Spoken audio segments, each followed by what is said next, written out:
सुप्रभातम आजिर पंचांग ओ अमृत वचन। शुभ सकाळ।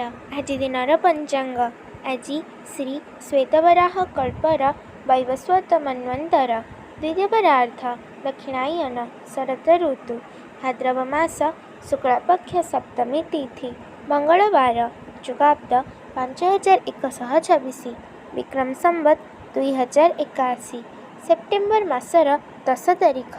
आज दिनटी समस्तंक पाई मंगलमय हेउ ईश्वरंक निकटरे विनम्र प्रार्थना।